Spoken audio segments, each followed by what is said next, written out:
Welcome back. और हम लोग इक्विवेलेंट वेट जहां डिस्कस कर रहे थे हम लोग आगे वहीं से कंटिन्यू करेंगे।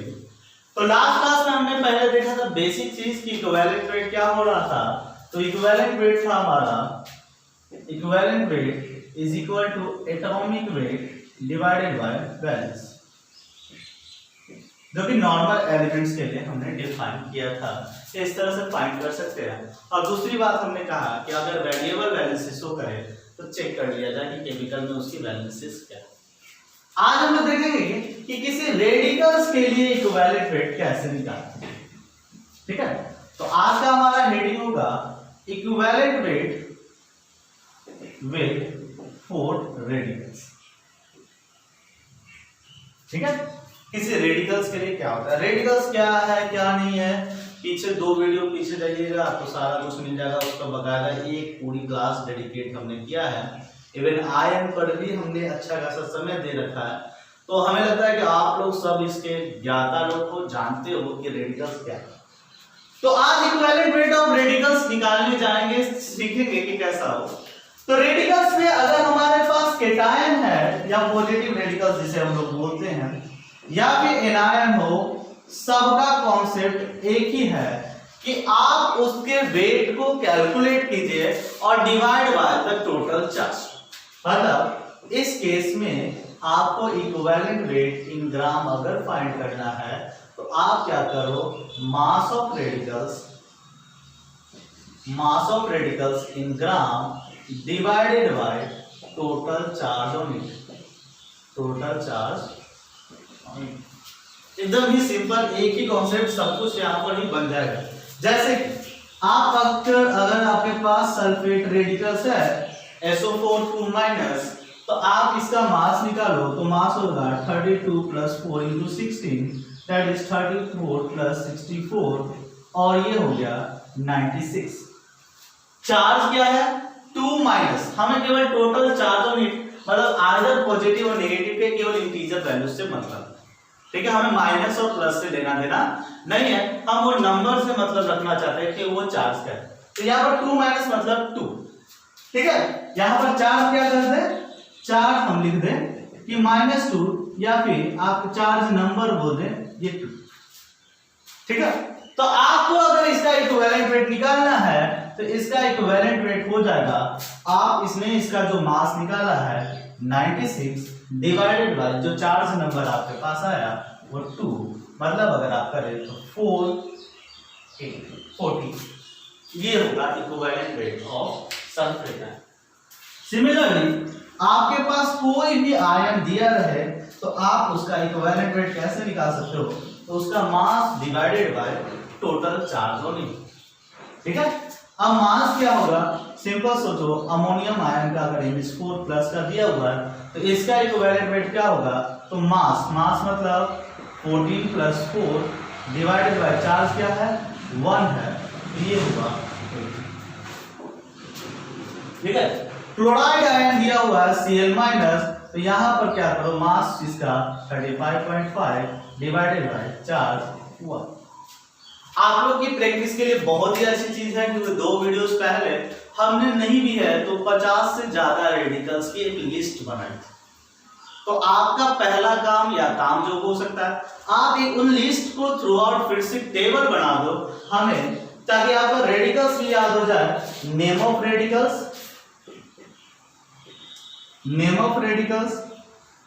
Symbol, formula, charge and equivalent. आप इस तरह से टेबल बना दो ताकि आपको याद करने में भी कोई तकलीफ ना हो। जो बच्चे सीरियसली देख रहे हैं entrance exams like JEE, NEET या किसी तरह का कॉम्पिटिटिव्स का, बिल्कुल ही यूट्यूब की तरह स्किप करके वीडियोस हम नहीं दे रहे। आपको हर चीज जो आपको एग्जैक्टली क्लास में हम दे सकते थे उसे देने की कोशिश कर रहे हैं। तो आप इस टेबल को बनाने की कोशिश कीजिए ताकि आपको पूरे रेडिकल्स भी माइंड में सेट हो और हर किसी का इक्विवेलेंट वेट आप प्रॉपर लिख सकते हो, क्योंकि किसी न किसी एक कॉमन फैक्टर से डिवाइड करना है उनके मास को। ठीक है, और एक और चीज यहाँ पर फॉर्मूला, चार्ज, उसके बाद उसका लिख देना मास और उसके बाद लिखना इक्विवेलेंट वेट, ताकि ये टेबल आपका पूरा बन सके। अब समझे जब रेडिकल्स के इक्विवेलेंट वेट निकालना सीख गए तो कंपाउंड का इक्विवेलेंट वेट निकालना समझते हैं। तो कंपाउंड का इक्विवेलेंट वेट कैसे निकालेंगे तो समझे।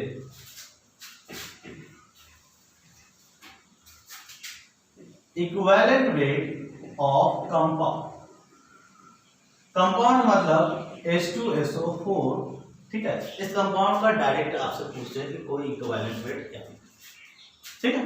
तो कंपाउंड को क्या करो आप रेडिकल्स में ब्रेक अगर कर सकते हो तो देखो ये 2H प्लस और SO4 2- से बना। क्रॉस जो है क्रॉस वैलेंसीज को हिसाब से देख लो, फैक्टर के हिसाब से। तो आप इसके निकालने के दो मेथड हैं जो हम आपको बताएं। मेथड 1 कहता है कि आप पहले टोटल पॉजिटिव चार्ज या फिर नेगेटिव चार्ज का नंबर लिख दो, ठीक है। टोटल पॉजिटिव चार्ज या नेगेटिव चार्ज का नंबर पहले किसी फॉर्मूला को उसके आयन और रेडिकल्स में ब्रेक करके लिखो। हमने ब्रेक किया और पता चला पॉजिटिव चार्ज है 2 प्लस, क्योंकि यहाँ प्लस है और उसके फैक्टर मल्टीप्लिकेशन है 2, तो वहां पर टोटल पॉजिटिव चार्ज हुआ 2 प्लस। या नेगेटिव चार्ज भी देखे तो 2 माइनस, मतलब कि पॉजिटिव चार्ज और नेगेटिव चार्ज नंबर हमेशा सेम ही आने वाला है किसी कंपाउंड के, तो दोनों में से कोई एक को कैलकुलेट करके आप उसे लिख दीजिए जो कि आया 2। और अगर आपको इक्विवेलेंट वेट निकालना है तो वो इक्विवेलेंट वेट हो जाएगा mass, molar mass divided by charge number, ठीक है। तो आप मोलर मास H2SO4 का निकाल सकते हो जो कि 98, 5-6 क्लास पीछे हम लोगों ने पढ़ा हुआ है। तो आप इक्विवेलेंट वेट दे सकते हो 98 बाय चार्ज नंबर 2 49, ठीक है। तो आपके सामने कोई भी फॉर्मूला दिया रहे MgCl2, तो अगर आपसे बोले तो आप फटाफट करो क्या कि फॉर्मूला देखो उसे ब्रेक कर लो, Mg2 plus 2Cl minus, break कर लिया। अब इसका बोल रहा है वेट, इक्विवेलेंट वेट निकालो, तो इक्विवेलेंट वेट विल बी, आप कर लो, ये इसका एटॉमिक वेट है 95।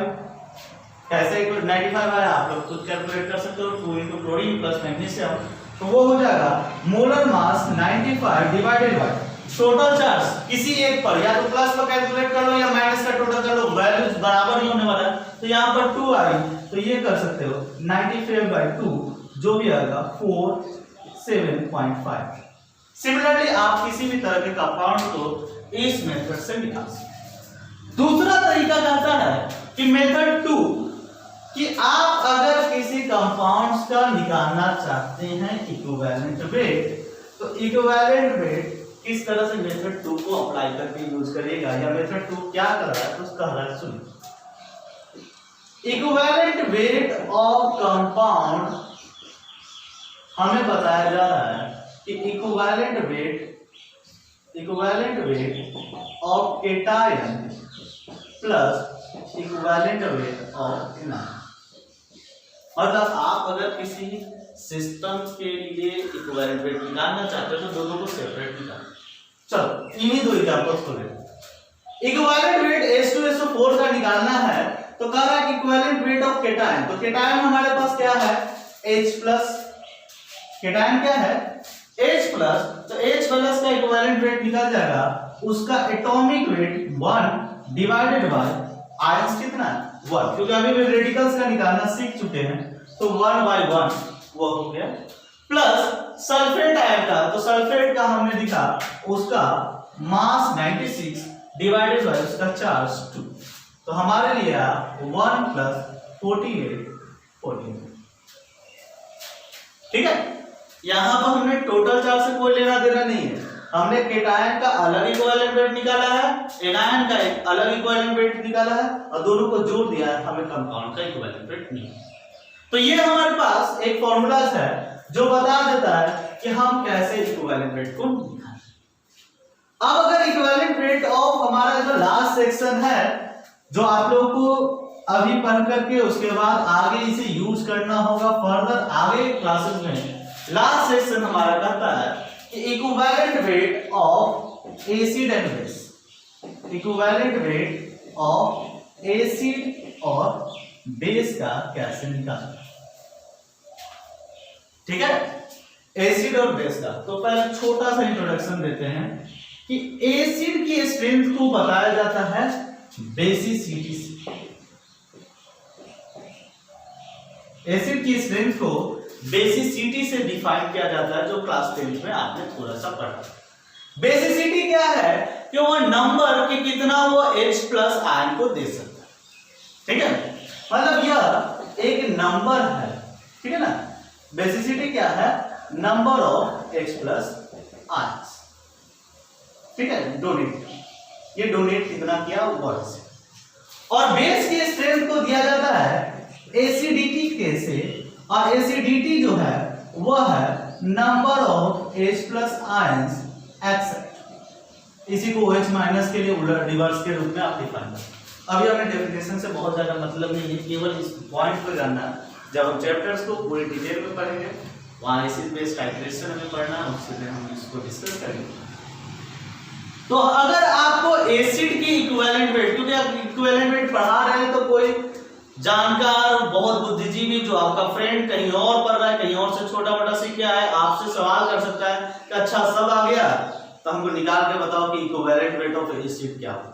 तो हम नहीं चाहते कि आप वहां पर ये बोले कि ये तो पता ही नहीं, ठीक है। तो बस उस बुद्धिजीवी के बुद्धि की परीक्षण के लिए आपको ये बता रहे कि अगर एसिड बेस के लिए आपको कोई पूछ रहा है तो आपको कुछ नहीं है, एसिड के लिए इक्विवेलेंट वेट हो जाएगा उसका वेट डिवाइडेड बाय बेसिसिटी, ठीक है। जो भी एसिड लोगे उसका वेट डिवाइडेड बाय बेसिसिटी, और बेस के लिए इक्विवेलेंट वेट आपसे पूछे तो वो हो जाएगा उसका वेट डिवाइडेड बाय एसिडिटी, ठीक है। और अगर इससे भी ज्यादा बुद्धिमान बंदा हो तो उसको बोलो कि बाबू आप रुक जाओ, एक दो चैप्टर और पढ़ लेने दो, उसके बाद आपके सारे सवालों का जवाब हम आपको आपके सामने बिठा करके देंगे, ठीक है। तो फिलहाल इक्विवेलेंट वेट में हमारे ये कॉन्सेप्ट है, ध्यान रहे हमने रेडिकल्स का जब सीखा है तो वहां ये बात को अपने आप से कमिटमेंट किया था कि हम उसकी लिस्ट बनाएंगे हर नोन रेडिकल्स का कि उनका इक्विवेलेंट वेट क्या आया। तो आप इसे अपनी नोट्स में इंक्लूड करना ना भूलें, ठीक है। इस वीडियो के लिए इतना ही, थैंक यू, धन्यवाद, बाय, मस्त रहो, बाय।